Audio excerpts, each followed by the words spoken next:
Fighters, I remember standing in the home of this couple I was selling a paint job to, and they were ready to go. I said it was around $22,000, $25,000 paint job to just paint all the walls in their house. And they're like, sounds good, let's get it on the schedule. And then I made one of the most cardinal sins, I guess you could call it, of a salesperson, is I sold past yes. I didn't shut my damn mouth when they said yes, write up the contract and get the deposit and schedule the job. What I did, because I had to show them how cool I was and how much I knew, and I wanted to make sure that they painted everything in the house, I said, well, you know, a lot of times people, when they paint the walls like this, after they paint the walls and they look all fresh, the trim and the ceilings look like crap. And they're like, well, how much would it be to add all the trim and the ceilings? And I said, give me a few minutes. So I walked around with my little tablet and I counted up the doors and the window frames and the sills and the crown molding and all the baseboards and everything in the house that could be painted. And my $22,000, $25,000 paint job that I had sold, had I shut my mouth, now turned into almost a $50,000 project when you added everything in. And guess what happened? They had to fucking think about it now. They had to get some other bids. Guys, this is a massive issue if you don't know how to sell. And one of the biggest concepts we talk about, you probably heard it before if you ever listen to this channel, is do not sell past yes. The minute they say yes, sounds good, shut your damn mouth. And that's the mistake I made. See, I was over explaining things, and instead of leaving some meat on the bone, I actually took food out of our mouths as a company because I couldn't shut up. Guys, once they say yes, it's time to just get the signature, get the deposit, and move on. And you got to have confidence in this. And I talked about leaving some meat on the bone, and we're going to talk about that here today on Contractor Fight TV.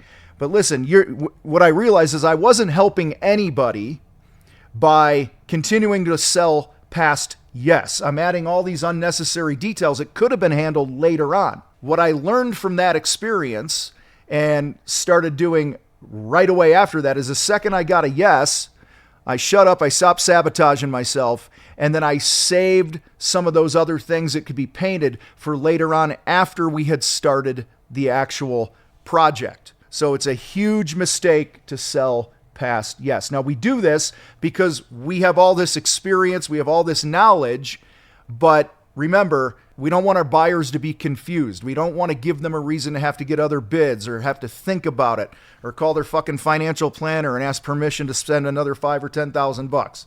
All right, which also has happened to me. So guys, when you sell past yes, you're losing momentum. Okay, you're creating more uncertainty in their mind, like I did that day with that couple who was ready to give me money, and I ended up not getting the job because then they opened it up to bids. They had to think about it. They got it came on a referral, by the way, which how bad is that? Total slam dunk job, referral. Yes, Tom, we're good to go. Now, had I done what I do now and what I started doing right after this day, I probably would have sold the whole damn project after I was in the door. And that's where leaving some meat on the bone comes in for your crew. See, my job is to get us in the door. It's to fill those airplane seats so that our airplane can take off with no empty seats. We're filling all our man hours, all right, once you get that yes. What I started doing shortly after this is we started teaching our crews to upsell. We train them each and every week in our crew leader meetings. We did role play scenarios. We also started putting a notes section in our crew notes on the scope of work that just they could see like potential upsell opportunities. All right. So then when they walked in, all right, they could go, hey, Mrs. Smith, have you ever thought about painting the baseboards in this area? It would really help brighten it up. See, I'm not taking food off our table because we're already there, have a deposit. We've already started the job. So timing is key with this stuff. So guys, listen, you got to empower your team. You got to empower your team to upsell. Now, for me personally, I know some people do this differently where they go, hey, let the crew upsell. For me, it was the crew leader, whoever is running the job. And the reason is I didn't want 3 or 4 different people throughout the course of a project coming up to Mrs. Smith, trying to hit her up for more work. Okay, that's why you had to have that one point person running the job, and that's who we trained to upsell. And it also made our crew leader position in the business, in our painting company, like that sought after position, because we paid some bonuses and stuff that I'll get to in a minute, some commissions and things that would help them make more money. See, your guys, your crew leaders, they're on the front line. They know what's going on. They're in and out of the home, in and out of the yard for several days or weeks, however long you're there. They're having conversations. They're building trust. They're building rapport.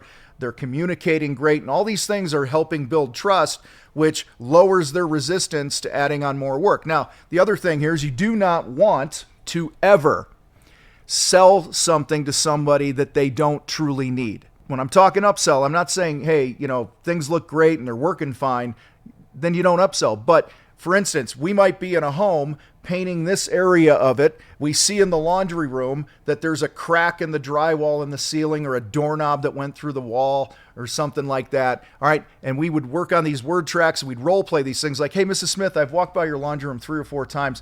Has that crack ever been addressed that's in the wall? I can't help but see it. Is that something that you would like us to make right while we're here?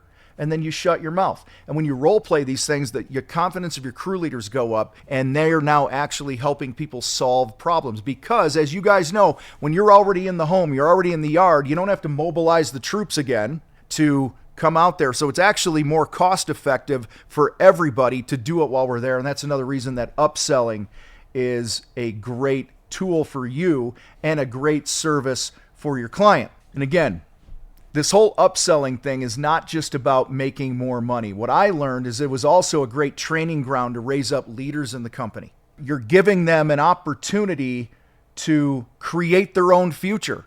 You give them the opportunity to communicate with the clients. You train them. You do your part with the role plays and production rates and all these different things, and objection handling and the things that we would cover in our training. They're now raising their skills up, which make them more valuable to the company.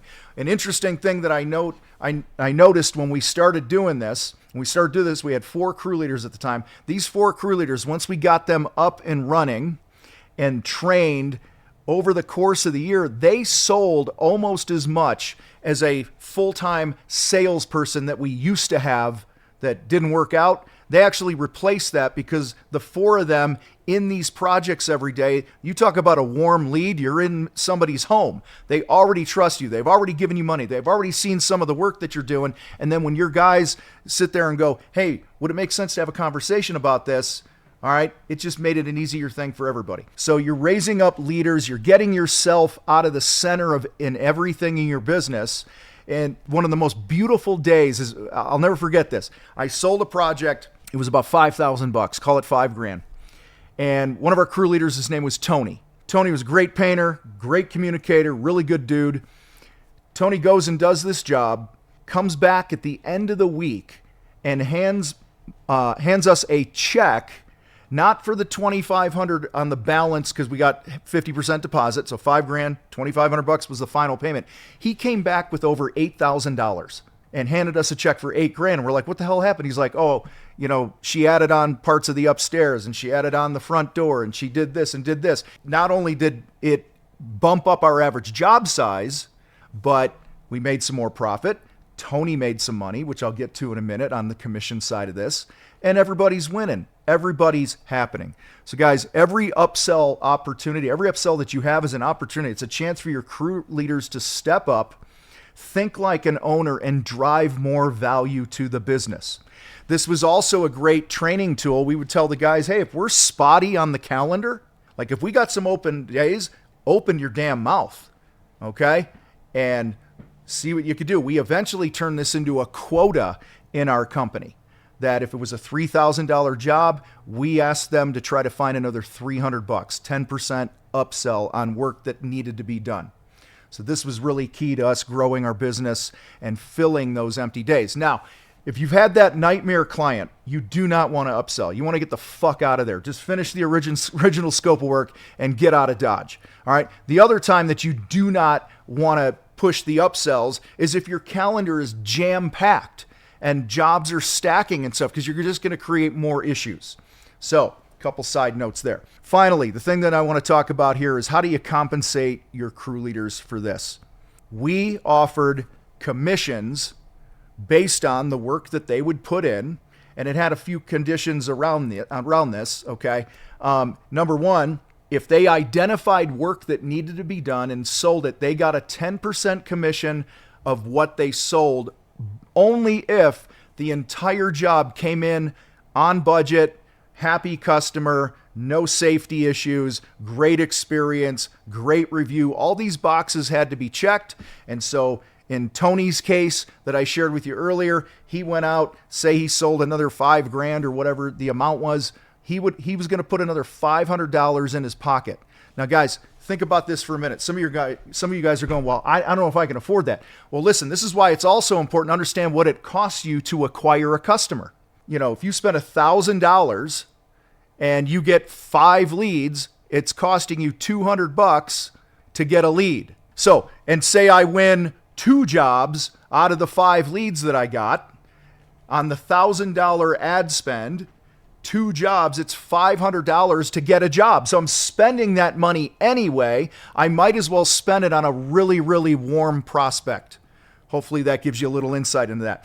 But guys, this is not about big bonuses. This is things that they actually have control over. When they deliver a better experience, they communicate with the homeowner or your client in a really good way. They knock it out of the park with the quality of the work. All these things combined, and then they open their mouths and they have that upsell conversation. And this is not a pushy thing. This isn't, selling a used car. It's literally going, hey, I'm standing here. I know we're painting this area of the house and I can see that room over there. Have you ever thought about changing the color in there? Is that a conversation that we should have? And whatever they say, yes or no, that's it. We're not pushing it past there. Guys, this became such a thing for us where guys were selling like multiple $1,000 upsells, but it started with the service door. You know, that door that goes from like the mud room or the laundry room into the garage. All right. Those doors, I don't know about you, but in my house, that fucking door takes a beating. In and out, in and out, in and out. You got grocery bags and you're banging into it and this and that. I'm carrying shit through there. It's always getting scuffed up. So we just said, what is the most ridiculous small thing that we could train our guys to sell that gets the groove greased a little for them, if you want to call it that, right? To just get them used to having these conversations. And that word track goes something like this. Hey, Mrs. Smith, I know we're painting the master bedroom, the master bathroom, and the upper hallway, whatever. I've been through your service door because, a lot of times we set up our shop area out in the garage. We come in and out the garage door, whatever. I've been in and out of this door 20 times already, and we've only been here 4 hours today. This thing takes a beating. It wouldn't cost that much for us to put a fresh coat of paint on this thing on the last day of the job. Was that a conversation that you'd like to have? It'd only be about $100. Guys, we sold so many service doors with our 4 crew leaders that we profited over $75,000 every year profit from fucking service doors in our first year of implementing this. Just those little base hits. You don't have to get a home run. The other thing here is when your crew leader and your team sees the direct link between their effort of opening their mouths, communicating well, delivering a great experience, and having these conversations, and the additional work they sell, it's going to motivate them. It was not uncommon for our painters to make another $5,000, $10,000, $20,000 a year in commissions simply because they chose to embrace this mindset. And when they see a direct link between their effort, that little extra effort of having a conversation and their paycheck, they're going to be more motivated. They're going to be fired up. They're going to want more of it. It's like eating fucking potato chips. You eat a chip, you want another chip. And then next thing you know, you're eating the damn bag. That's how I found that it worked here with our team. So guys, this is also how you build better leaders, like I mentioned before. Empowering them, giving them incentives, and not micromanaging them, but you just train them. Fighters, listen, on your next project, do not sell past yes. Empower your team to sell, and the only way that you can do that is if you leave some damn meat on the bone and you train your team and you raise up your leaders. Do this, you will thank me later. You guys rock. I gotta roll. I'm out.